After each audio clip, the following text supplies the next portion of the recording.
大家好，欢迎收看扣马电竞。S12世界赛小组赛 C 组的战斗已经全部落下帷幕了。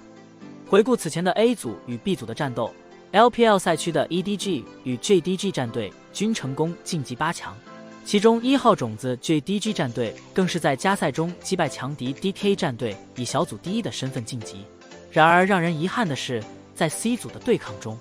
备受 LPL 赛区期待的2号种子 TES 战队却惨遭滑铁卢了。在首轮1胜2负的战绩后，尽管在次轮先后复仇 RGE 与 DRX 战队，但最终由于3胜3负的战绩未能顺利出现止步16强。英雄联盟 TES 战队含恨告别世界赛，就因为没能拆掉 GAM 战队的残血基地，导致后面比赛变成垃圾时间，打得越好反而越尴尬，连解说米勒都当场质问早干嘛去了。不过在赛后却有网友质疑那场比赛出现严重 bug， 阿水没有触发影魔刀，否则他可以拆掉 GAM 基地。让我们来了解一下。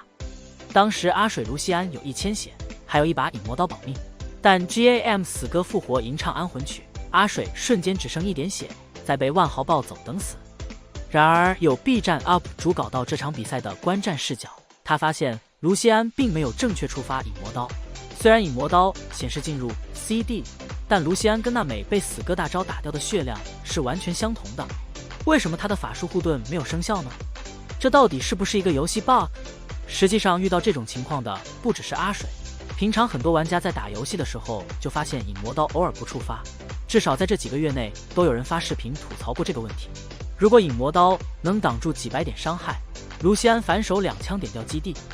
那比赛结局是不是会有所不同？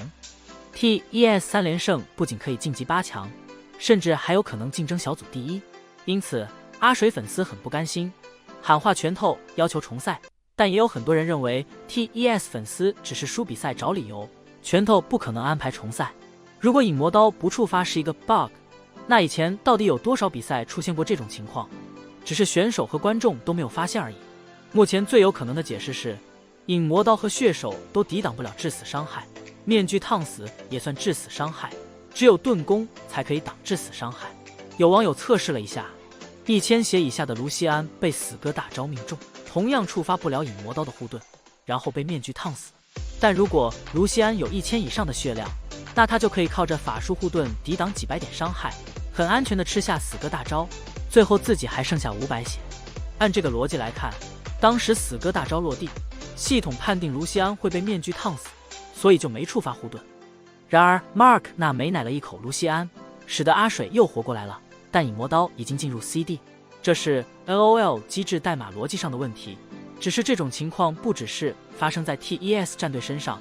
而是每一把游戏都存在这个问题，100%能够重现。如果对手出了影魔刀，对手也有可能触发不了护盾。其实这次世界赛已经出现过好几次 bug 事件，但拳头都没做出过回应，因此 TES 影魔刀事件也大概率会被解释为游戏机制，重赛几乎不可能，除非在比赛的当时选手叫了暂停，然后裁判过来判定，才有机会重赛。现在比赛已经结束几天了，可以讨论这个问题是不是 bug， 但是想要重赛可能性为0，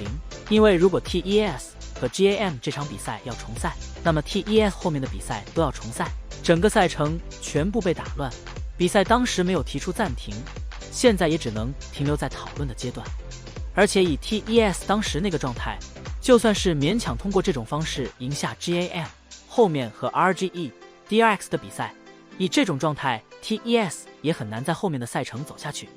对于 TES 爆冷输掉比赛，所有人都觉得非常不甘，希望剩下的队伍保持住状态，不要再留下遗憾了。好了，以上就是本期内容，大家有什么想说的，欢迎在下方评论区讨论，我会去挨个查看。大家如果认可我的话，点个订阅是我。感谢老爷收看，欢迎点击订阅，我们下期再见。